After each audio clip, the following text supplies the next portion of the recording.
Hello, everyone. So I'm not that great at public speaking as Sarah. I'm working as a partner development manager for the partners that are based in Central Europe and Russia.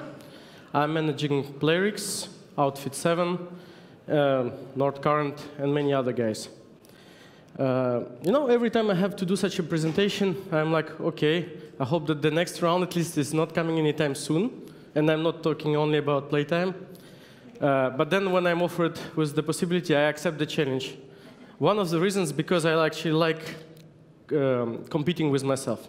And we all know that actually if you incite someone by creating like a challenge for him, he's more likely to participate. This is why actually the presentation is called "There is a competitor in every person, in every player." And we know that we are managing players. When you actually think about it, you know that the humanity and people were always competitive, right? We always take part in different contests, tournaments, wars. Actually, even the video games, by their nature, they are a pretty competitive product. There is a challenge in every game. They're just all different.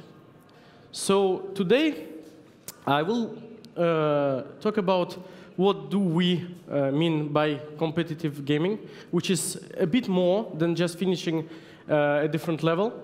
Then we'll see how you can make your game more competitive. We'll go through 3 cases. Is there something wrong with the text, or no? We'll go through 3 cases of features, let's say modes, that were added to games by our partners. Many of them are in the room. Thank you very much for sharing the cases with us every time. It's really helpful. Then we'll check 3 games that are very competitive by their nature. Here we have actually some nice stats and guns and shooting. Yeah. Touch a bit on eSports, because this is like in everyone's mind. Wrap up the presentation and leave you the time to ask questions, if you have any.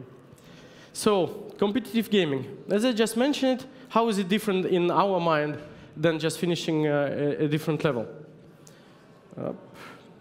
So, for us, it's something that is of a more involved form of gaming, that is part of your game, that includes the success, the progress measurement, and the recognition from your game design. And in many cases, prizes, right? We know that the competitive gaming is actually coming on mobile from PC. PC is still a good example for many of our titles. It's still the most lasting platform in time, with the most spread game genre, still the one that brings the most revenue. It still have a freemium and premium distribution model, right? We have a lot of hardcore titles that are just being sold without having any subscription or in-app plans. We know that the popularity of competitive games is still growing, on whether they're just hardcore titles or on whether they are part of the eSports, like League of Legends and other titles. And we know that thanks to the strong word-of-mouth factor, those games are very popular. So this is what's helping. Now, if we compare it on mobile, what we have? We know that this trend is growing, but this trend is having some challenges. They're all listed here. First of all, because the biggest majority of competitive games are free-to-play on mobile. It's pretty hard to balance your customer spend and the feeling that you're achieving something, right? The equal chances to win. The form factor. Touch controls, pretty hard to make them really handy and competitive. Network issues, not always the best connection to make you feel very immersed in your game. The game genres, not always available. Not all the types of games are currently available on mobile games. And the average session length, right? Depending on the game genre, it's pretty short, so it's pretty hard to stick someone to your product. We've been talking about retention and all these changes that you guys have in general. However, when we talk about competitive gaming, we all know that the level of mastery is something that counts a lot. The more the player feels that he's managing the processes, the game, the more he's engaged. In fact, for us, and in this case, this is a synonym. So when brainstorming about the competitive gaming, we were actually asking ourselves, what additional features or game modes you can add to your game to make them more competitive, considering the fact that they are already a competitive product. Making something competitive more competitive, huh? Nice. OK, then the Captain Obvious jumps into the room and says that, OK, the more hardcore is your title, the more competitive it is. So one of the solutions that you have is just simply designing, if you don't have like a project yet, a product that is more hardcore. The more hardcore it is, the more competitive it is. Thanks, Mr. Captain. But then, if you already have a product on whether it's casual or already a mid-core or hardcore game, you can actually improve it, make it more competitive for the players by adding features. Here, it's just a simple slide that goes from the more soft-core features that you can add to your product to the most hardcore. We all know that league ladders and achievements, single PvE missions are really good. They usually actually help your players discovering the content. You remember, they are not developers, they just play your game. Contests and co-op PvE can be online for the contests, offline as well. Co-op PvE, there is more engagement. This helps players to socialize, to have common goals to achieve. Then, single player and team player PvP is one of the best things that you can do to engage your players even more, to make them compete even more. And then when it's a single player or team player direct PvP, because we know that a lot of games are currently running async PvP modes, right? This is in mode hardcore. Esports, I'm just putting it here for the moment, because obviously then people asking why you are not talking about esports. I will touch a bit on that later in my presentation. So those are the modes, the features that you can introduce if you're lacking of ideas. So now I will go through 3 cases of features that were added to casual mid-core games by our partners and see what results it has produced, like kind of case studies, right? So here again, thank you very much, guys, for sharing the information with us. We have 3 titles. One is Cooking Fever by Nordkarn, Talking Tom Gold Run by Outfit 7, and Non-Stop Night by Flare Games. I decided to put the 3 products side by side because I'm more focusing on features rather than on game design. We believe that some ideas can be easily interchangeable between the products if you want to make them competitive. So what happened is that in Cooking Fever, the partner has added tournaments. Tournaments is a feature where people have to complete a biggest number of levels, and then the results are being compared between different players. In Talking Tom Gold Run, they introduced a PvE racing contest. This game is a runner, and in this case, instead of running against just a timer, you are running against a machine. And then again, your results are being compared. And what happened in the Non-Stop Night is that the developer introduced a massive boss fight event where people have to come in groups to fight different bosses. So they have to plan accordingly. This feature is a bit more hardcore. So what happened is the end, is that actually all of these changes had a great impact on players' engagement and the increase of the daily active users and people who would take part in the tournaments and the monetization metrics. We can see, for example, that almost 300,000 people took place in the mode introduced to Cooking Fever, and actually 50% of people get back to it. We can actually see that the impact it had on the revenue was of the same importance of some live ops and sales that were conducted in the game before. And actually, the developer has reported that this event can be reiterated and with time producing the same effect.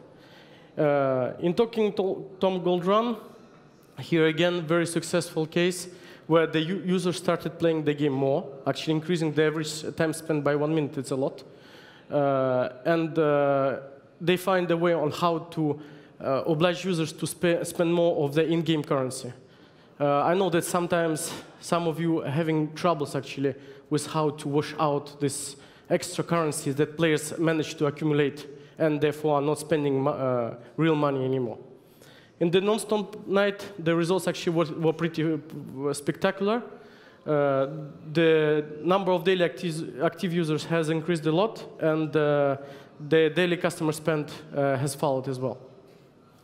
So now, if you're actually a casual game developer, and we take the pros and the cons and the data that we have seen before, we know that going casual gaming is good because the games have simple mechanics, because they are mass appeal, low barrier of entry, people understand them easily, and they have a good replay value.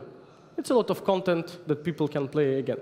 But in the same time, you are probably facing challenges like the fact that they are pretty easy to copy. I'm not pretending that any game can be copied, but still.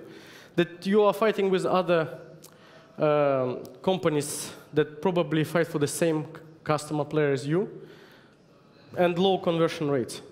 So overall, if you help people and players with bringing them more common challenges, socializing better, and track all the progress, it should help you increasing your engagement and metrics overall.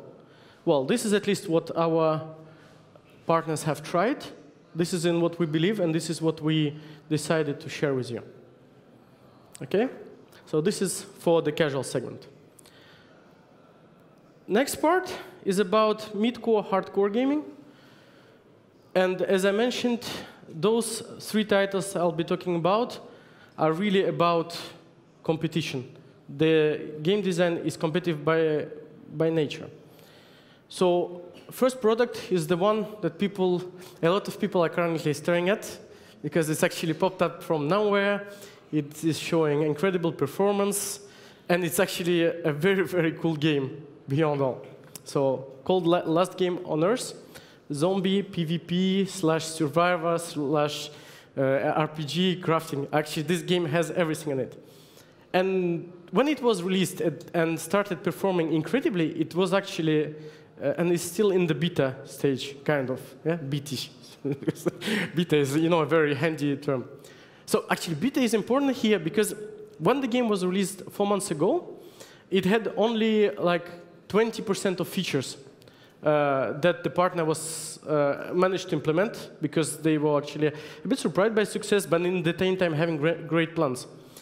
And just with this 20% of features, but with a good overview of what is coming next in the game, they were able to obtain incredible results.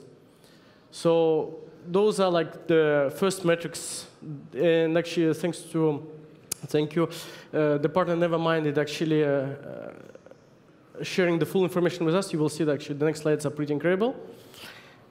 So currently, the developer is working on the introduction of these modes that are still not in the game. And they will be actually focusing a lot on the competition among players. And you can see that we have a good range of different PvP scenarios, PvP co-op scenarios, and direct PvP confrontation. So remember that I just said that only 20% of what was planned was introduced to the game. And this is actually how the daily active users curve is behaving right now. So this is like the real data provided by the developer since the game launch. So as you can see, the number of daily active users is pretty impressive. But what is actually more impressive, this is like the cherry on the top of the cake, is the revenue that is currently generated by Android. And here again, this is actually the achieved results. There is one key takeaway that I would like to take from this case. This is actually, as I just mentioned it, what you actually show and what you allow players to plan can actually help you a lot in terms of your further game development choices. Even though if you don't have the time to implement everything that you have planned, try to work with the community to show them that this is coming by any means that you have. Because this is important. Because if players, they know that this kind of content is coming, they will gather resources, invest their time, and plan accordingly. And this helps you actually engaging them on a longer term. Two next cases. So during many actually years, no one dared to make a true first-person shooter on mobile. But then we actually had an industry veteran, which is not presented on this slide, but somehow came up with a crazy idea. I'm naming Mad Fingers and a game called the Trigger. They decided to put auto shooting in first-person shooters, so that you don't have to fight against your mobile phone. Every time you have an enemy in your scope, it shoots automatically. And actually, based on that, we have two incredible developers that made two actually really cool first-person shooters and released them on Android. On the left, we have Modern Strike, with actually a pretty big number of installs, and Guns of Boom. Both games feel differently, but they feel very immersive. And they have different settings. The left one feels more like Counter-Strike. The right one feels to me more like Team Fortress. Then it depends on what kind of gamer you are. Obviously, those games, as I mentioned, they're competitive by nature. So they're already inciting players who love first-person shooters coming to mobile and try them out. But in their current development stages, both partners have chosen a slightly different strategies to keep on working with their community. On one side, actually, sorry, there's one slide missing. Okay, okay, but it's not a problem.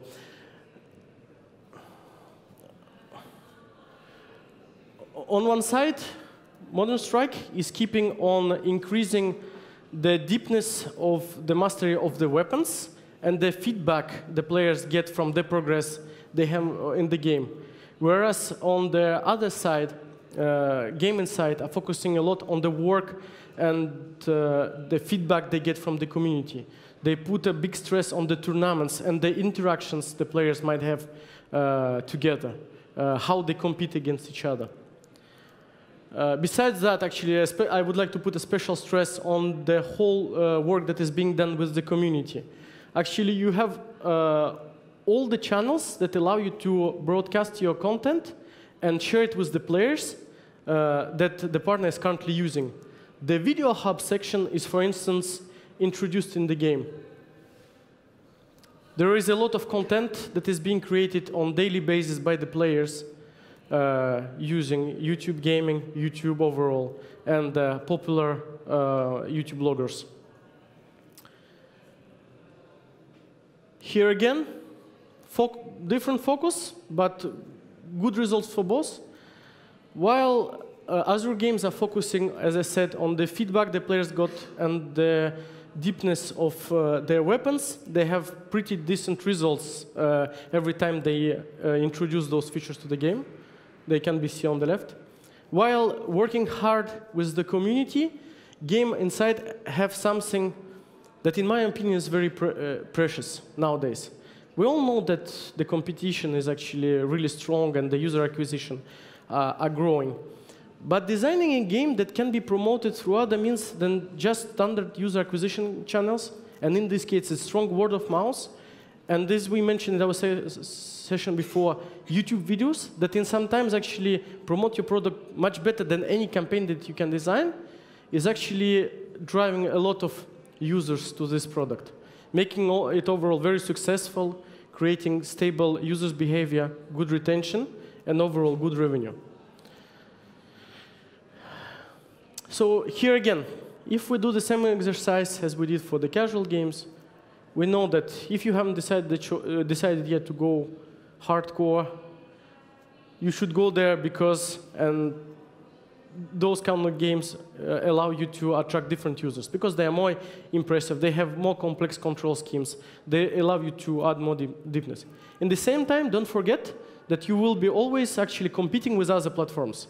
As I mentioned at the beginning of my presentation, PC is still the one that is the most hardcore and that attracts the attention from a lot of players. And then using the examples that I have just given, you can use those tips to work better with your community. The most important key takeaway is the way you work with the community.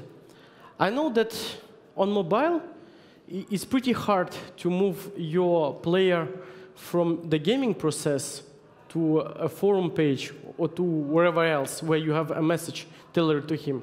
However, if the players know that you care about them and you tailor those messages and constantly working on it, they come, they listen to your feedback, and they work with you, which allows you actually much better interactions. So never give up, and listen to your community and share your information about your plans.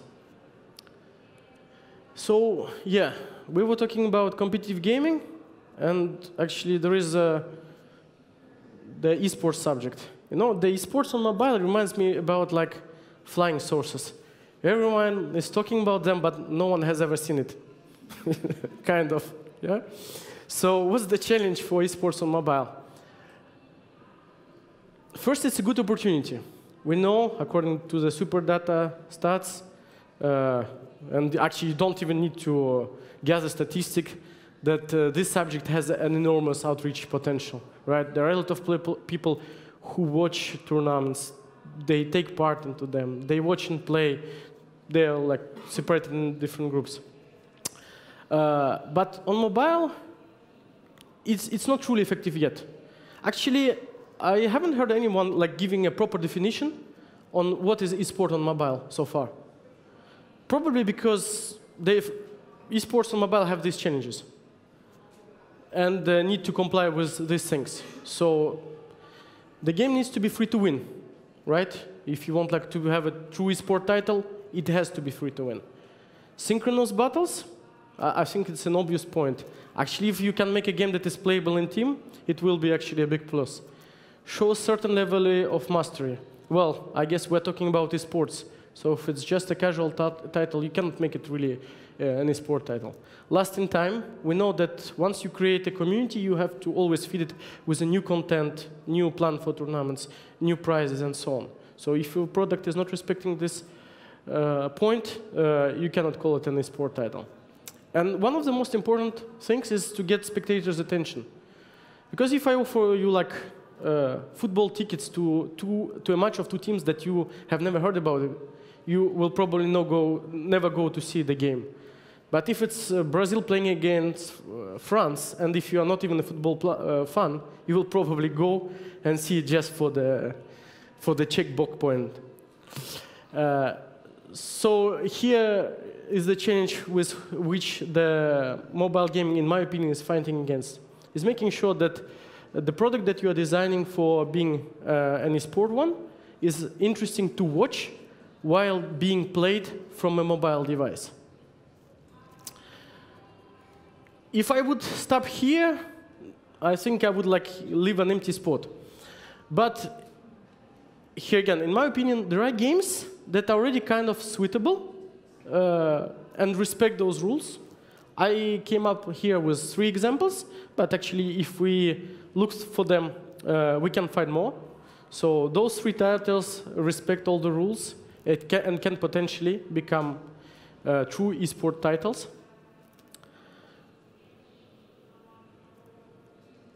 What is also interesting to know is that we have a couple of developers that are working on titles that will be really interesting in terms, at least in terms of the competitive gaming.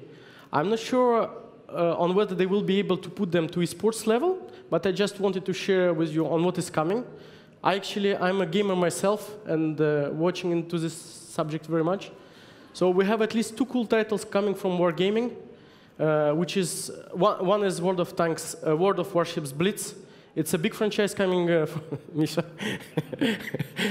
We have Wargaming in the room. So. Having actually 7 versus 7 team battles, which is pretty exceptional on mobile. And this title will be very competitive, by the way. And Warfare, this game is actually coming in a StarCraft-like-ish setting, having direct PvP battles, which is also kind of cool. And then we actually have 2 really exceptional titles. One by the veteran that I mentioned at the very beginning, Those guys actually doing an amazing job in terms of bringing a AAA class title on mobile, where people will be fighting in a big MMO world, and actually even the most successful PvP players will get statues inside the capital cities. As one of the factors to motivate them. And then we have a very cool Second World War title. So what can I tell more? Actually, we've talked about competition, we talked about eSports, and we actually all know that the augmented reality is really trendy. And here again, we have partners that are doing exceptional work in this term. And actually, I wanted to share with you a video that showcases an AR mode that allows you to spectate game matches. So if we can run the video, please.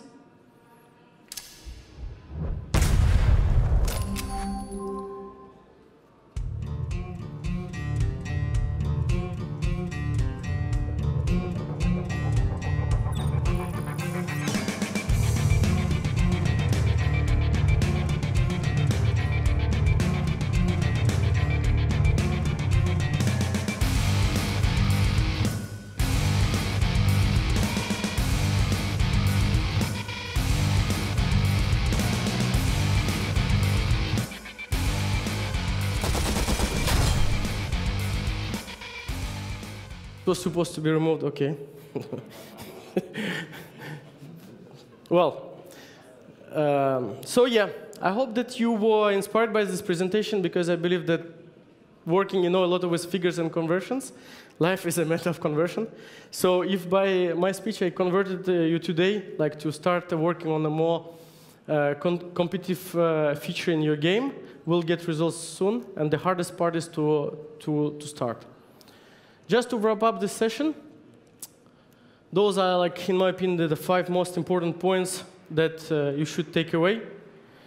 Is that it's important to build competitive modes in your game, but you have to choose the level of competition that depends on your player. Allowing, and as I said, mentioning the progress, showing the progress to your players is very important. Players, even on mobile, like direct PvP, FPS is trendy, first-person shooters. There is still some room because there is less competition, but a big pool of partners are coming. When designing competition features, still bear in mind the monetization. Because if you increase engagement, but it doesn't have any impact on the way you monetize your players, you will still have some homework to do. And cool game design and cool game features nowadays will allow you to promote your game through other channels than just paid user acquisition. So I hope that this was interesting. And now I'm ready to answer your questions if you have any.